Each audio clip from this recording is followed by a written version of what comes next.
எவ்வளோ தான் பயிற்சி பண்ணாலும் ஒரு 10 அடி தான் ஜம்ப் பண்ண முடியும். ஆனால் ஒரு எமர்ஜென்சியில் நம்மளே 20 அடி ஜம்ப் பண்ணிடுவோம். இதே மாதிரி ஏற முடியாத ஒரு இடத்துக்குள்ளே ஏறி கிடந்துரும். இப்போ இதெல்லாம் என்னென்னு சொன்னால், அந்த சப்கான்ஷியஸ் மைண்டு அந்த மாதிரி நிறையா பவர்ஸை நமக்கு சப்ளை பண்ணக்கூடிய ஆற்றல் அந்த டோட்டல் மைண்டில் இருக்குது. 12 வகையான தியானங்களை நாங்கள் கற்றுக் கொடுக்குறோம். ஒரு வித்தியாசமான தியானம் நீங்கள் வேறு எங்கேயுமே இதை கற்றுருக்க முடியாது. சில தியானங்கள்லாம் பண்ணினீங்கன்னு சொன்னால் உங்களுக்கு ஒரு ஆனந்த அனுபவங்கள் கிடைக்கும். எந்த பிரச்சனையுமே உங்களை தாக்காது.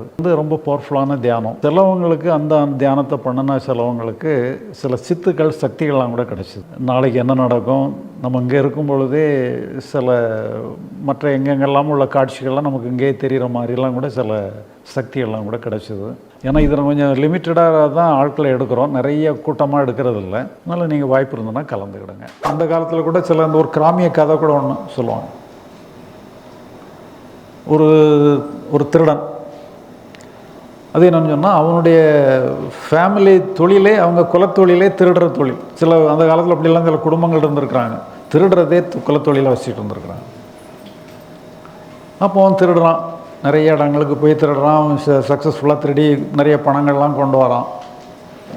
அவனுக்கு ஒரு மகன் இருக்கான். ஒரு நாள் அந்த மகன் கேட்குறான், இப்போ நீ திருடி எங்களுக்கெல்லாம் வாழ வைக்கிற, அவன் எல்லாமே கொண்டு வரா, உனக்கு அப்புறம் நான் தானே அந்த குடும்பத்தை காப்பாற்றணும்.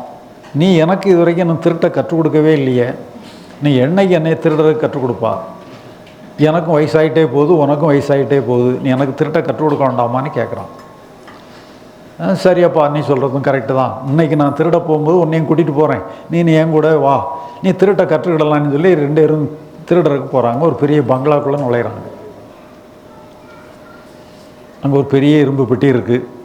அந்த திருடன் நல்லா கள்ளச்சாவிலாம் வச்சுருக்கான். சாமர்த்தியமாக தேடி அதை திறந்துடுறான், உள்ளே திறந்துடுறான். பெரிய இரும்பு பெட்டி. மகனை சொல்கிறான், நீ உள்ளே போய் உனக்கு வேண்டியதெல்லாம் எடுத்து ஒரு மூட்டையை கட்டுன்னு சொல்லிடுறான். அந்த மகன் இரும்பு பெட்டிகள் உள்ளே போய் எல்லா நகை அதுக்கு என்ன இல்லாமல் எடுத்து ஒரு பெரிய மூட்டையை கட்டுறான். இந்த தாப்பை என்ன பண்ணுறான்னு சொன்னால், அவனை அப்படியே உள்ளே வச்சு பூட்டிட்டு எஸ்கேப் ஆகி ஓடிடுறான். மகனுக்கு ஒன்றும் ஓடலை. என்னடா திருடுறதுக்கு கற்றுக் கொடுத்தது கொடுக்க சொல்லி கேட்டது தப்பா, ஆளை க்ளோஸ் பண்ணுறதுக்குள்ள வழி பண்ணிட்டான், உள்ளே மாட்டி வச்சுட்டான். என்னமோ வீட்டுக்காரங்கெல்லாம் வந்தால் துவைச்சி எடுத்துருவாங்களே, என்ன பண்ணுறதுன்னு சொல்லி ஒன்றும் ஓடலை. அப்படியே உட்காந்துருக்கான், என்ன பண்ணன்னே ஓட தெரில. இருட்டாக இருந்தது, விடிஞ்சிட்டு அந்த வீட்டில் ஆட்கள்லாம் நடமாட ஆரம்பிச்சிட்டாங்க. அப்போது அந்த வீட்டை பெருக்கிறதுக்கு, அந்த ரூமை பெருக்கிறதுக்கு ஒரு வேலைக்காரி பெருக்கிறான். அப்போ அந்த உள்ளே இருக்கிறவன் என்ன பண்ணுறான்னு சொன்னால், அந்த இரும்பு வெட்டி ஒரு பூனை சுரண்டுற மாதிரி சுரண்டிட்டு ஒரு பூனை கூடுற மாதிரி கூடுறான். அப்போ அந்த வேலைக்காரி என்ன நினைக்கிறா, ஏதோ முதலாளியம்மா அவசரத்தில் பூனையை உள்ளே வச்சு பூட்டிட்டாங்க போல, நீ பார்த்தா சாவி அதில் தான் தொங்கிட்டு இருக்கு, அது அப்படியே திறக்கிறான். இவன் இதான் சான்ஸுன்னு சொல்லி அப்படியே தப்பி ஓடி வீட்டுக்கு போய் சேர்ந்துடுறான். சேர்ந்து தாப்பனை பிடிச்சி திட்டுன்னு திட்டுறான். இப்படி என்னை கொலை பண்ணுறதுக்கு பார்த்துட்டியப்பான்னு சொல்லி சொல்கிறான். இப்போ அவன் கூலாக சொல்கிறான், இப்படி தான்ப்பா திருடுறதுக்கு கற்றுக்கிடணும் நீ. இப்போ பாருங்கள், அவன் அந்த இடத்துல இப்படியெல்லாம் பிளான் பண்ணியெல்லாம் போகலை. இப்படி மாட்டி வைப்பான், நம்ம இப்படி தப்பியெல்லாம் வரணுன்னெல்லாம் பிளான் பண்ணியெல்லாம் போகலை. அந்த நேரத்தில் அவனுக்கு ஸ்பான்டேனியஸாக நடக்குது. அவன் அறியாமலே ஒரு பிளான் வருது, அவன் அறியாமலே தப்பி வந்துடுறான். அப்போ அந்த எமர்ஜென்சியில் அந்த டோட்டல் மைண்ட் தானாக வேலை செய்யும். என்ன பண்ணணும், எப்படி தப்பிக்கலாங்கிறது தானாக வேலை செய்யும். இப்போ இது நமக்கு தான் பார்த்தான்னு சொன்னால், ஒரு அனிமலுக்கு கூட அந்த தன்மை இருக்குது. நீங்கள் கூட பார்க்கலாம். இப்போ நான் சின்ன வயசாக இருக்கும்போது, ஒரு 7ஆம் வகுப்பு படித்த நேரம், எங்கள் வீடு ஒரு கிராமத்தில் இருந்தது. ஒரு தோட்டத்துக்கு மத்தியில் தான் வீடு. அப்போ நான் ஸ்கூலுக்கு போகிறாருந்தான்னு சொன்னால் ஒரு 1/2 கிலோமீட்டர் போகணும். மெயின் பாதை வழியாக ரோட்டு வழியாகவும் போகலாம். 2 பாதை இருக்குது, தோட்டத்தில் 2 பாதை இருக்குது. பின் வழியாக போனோன்னா 2 தெருக்களை கடந்து போகணும். முன் வாசல் வழியாக போனோன்னா இந்த தெருவையும் வராது, மெயின் ரோட்டு வழியாக போயிடலாம். நான் வழக்கமாக மெயின் ரோட்டு வழியாக தான் போவேன். அன்னைக்கு கொஞ்சம் லேட் ஆகிட்டு கொஞ்சம் ஷார்ட்கட்டில் போகணுன்னு சொல்லி பின் வாசல் வழியாக போனேன். எங்கள் தோட்டத்தில் ஒரு நாய் எப்போவுமே கிடக்கும், கட்டி போட்டிருக்க மாட்டோம். நான் வித்தியாசமாக போனதை பார்த்துட்டு அதுவும் என் பின்னால் வந்துட்டு, முன் வாசலில் போனால் என் பின்னால் வராது. ஒரு நாள் பின் வாசலில் போனோன்னா நானும் ஏதோ வித்தியாசமாக போகிறேன்னு நினச்சி என் பின்னால் ஃபாலோ பண்ண ஆரம்பிச்சிட்டேன்.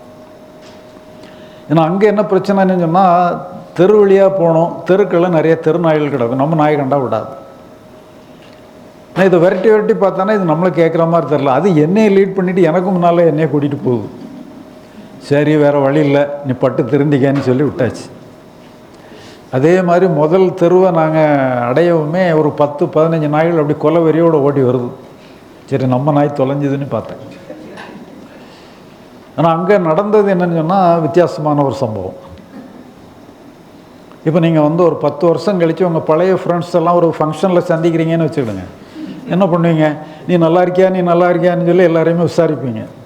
இப்போ இதே மாதிரி தான் என்ன சொன்னால் நம்ம நாய் வந்து ஒரு ஃப்ரெண்ட்லி நாய்ஸை க்ரியேட் பண்ணிக்கிட்டு இப்படி வாலையை ஆட்டிக்கிட்டு அப்படியே ரவுண்ட் பண்ண ஆரம்பிச்சிட்டு, அப்போ இந்த கொலவெறியோடு வந்த நாய்கள்லாம் அப்படி கன்ஃபியூஸ் ஆகிட்டு, என்னடா நாம் கொலவெறியோடு வர இதை அன்பை பொழியுத, இதை கடிக்கவா வேண்டாமான்னு சொல்லி அப்படி உரிமிட்டு தான் எனக்கு எதுவும் கடிக்கிற மாதிரி தெரில.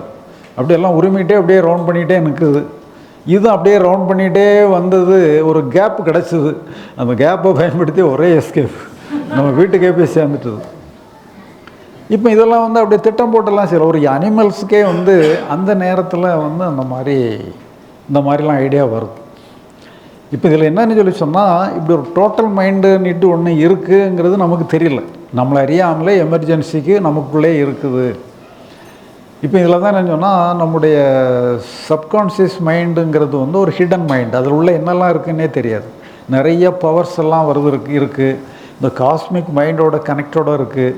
அதனால் நமக்கு சில ஒரு எமர்ஜென்சியில் நம்மளை அறியாத சக்திகள்லாம் நமக்கு வரும். சாதாரணமாக நம்ம வந்து எவ்வளோ தான் பயிற்சி பண்ணாலும் ஒரு 10 அடி தான் ஜம்ப் பண்ண முடியும். ஆனால் ஒரு எமர்ஜென்சியில் நம்மளை 20 அடி ஜம்ப் பண்ணிடுவோம். இதே மாதிரி ஏற முடியாத ஒரு இடத்துக்குள்ளே ஏறி கிடந்துரும். இப்போ இதெல்லாம் என்னென்னு சொன்னால், அந்த சப்கான்ஷியஸ் மைண்டு அந்த மாதிரி நிறையா பவர்ஸை நமக்கு சப்ளை பண்ணக்கூடிய ஆற்றல் வந்து அந்த டோட்டல் மைண்டில் இருக்குது. அதனால் என்னென்னு சொன்னால், டோட்டல் மைண்டுங்கிறது வந்து நமக்கு சப்போர்ட்டிவாக ஒன்று இருக்குங்கிறத நம்ம ரெகனைஸ் பண்ணிக்கணும். இதை வந்து நம்ம கான்ஷியஸ் மைண்ட் ரெகனைஸ் பண்ணிக்கிட்டா போதும். நமக்கு பக்கபலமாக இந்த மாதிரி ஒன்று இருக்குங்கிறத தெரிஞ்சுக்கிட்டோன்னு சொன்னால், நம்ம கொஞ்சம் சாமர்த்தியமாக நம்ம தப்பிச்சுக்கலாம். நல்லா இந்த தேவையில்லாத கலக்கங்கள் நமக்கு ஏற்படாது. இப்போ உதாரணமாக பார்த்தீங்கன்னு சொன்னால், ஒரு பெரிய ஒரு படிக்கட்டு ஒரு 30 படி இருக்குது, ஸ்டீப்பாக இருக்குது. நீங்கள் மேலே இருந்து கீழே வரைக்கும் வரணும். 2 கையிலையும் லக்கேஜ் இருக்குது, கைப்பிடிச்சவரை கூட பிடிக்க முடியாது. இப்போ நீங்கள் வந்து அடைய வேண்டிய இடம் 30வது படி. நீங்கள் புறப்படுறது 2வது படியில் இருக்கிறீங்க. 30வது படியை வந்து சேரணும். 30வது படி கண்ணுக்கு தெரியத்தான் செய்யுது. நீங்கள் அடைய வேண்டிய இடம் 30வது படி. அடைய வேண்டிய இடத்த எட்டி பார்த்துக்கிட்டே இறங்குனீங்கன்னா என்ன ஆகும்? நீங்கள் இறங்கின இடத்துல இடறிடும். அப்போ என்ன பண்ணணும்னு சொன்னால், அந்த அடைய வேண்டிய இடம் கண்ணுக்கே தெரிஞ்சாலும் கூட அதை கொஞ்சம் தள்ளி வைக்கணும். அதை நம்ம கையில் தூக்கக்கூடாது. இப்போ இந்த தள்ளி வைக்கிறதுக்கு நம்ம என்ன பண்ணுறது? அதைத்தான் நம்ம யார்கிட்டையாவது ஒப்படைக்கணும். அதை ஒப்படைக்கிறதா என்னன்னு சொன்னால், அதான் ஃப்யூச்சர் எல்லாத்தையுமே இறைவன்கிட்ட ஒப்படைச்சாலும் சரி, டோட்டல் மைண்ட்டை ஒப்படைச்சாலும் சரி, ப்ரெசண்ட்டை மட்டும்தான் கையில் எடுக்கணும். ஃப்யூச்சர் எல்லாமே எப்போவுமே இந்த டோட்டல் மைண்டுகிட்டையோ அல்லது இறைவன், டோட்டல் மைண்டும் இறைவனும் ஒன்று தான். இறைவனே நமக்கு உதவி பண்ணாலும் நம்ம டோட்டல் மைண்டு மூலமாக தான் நமக்கு உதவி பண்ணுவாங்க. அதனால் நம்ம டோட்டல் மைண்டு தான் நம்மளோட கனெக்டடாக இருக்கக்கூடியது.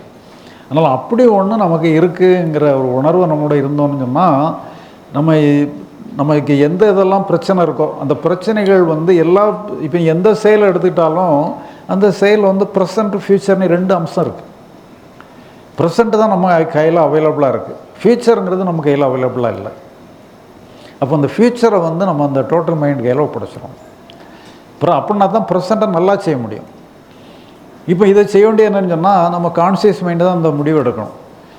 ப்ரெசண்ட்டை நம்ம கையில் எடுத்துக்கிடணும், ஃப்யூச்சரெல்லாம் நம்ம டோட்டல் மைண்டை விட்டுறணும்னு சொல்லி நீங்கள் எந்த வேலையை எடுத்தாலும், சிக்கலான வேலை இருந்தால் மட்டும், சிக்கல் இல்லாத வேலையை நீங்கள் பாட்டுக்கு அதை பற்றி எப்படியும் ஒன்றும் பிரச்சனை இல்லை. எந்த வேலை உங்களுக்கு சிக்கலான வேலையாக இருக்கோ அதில் எது நல்லா பண்ண முடியுமோ அதை மட்டும் நீங்கள் எடுத்துக்கிடுங்க.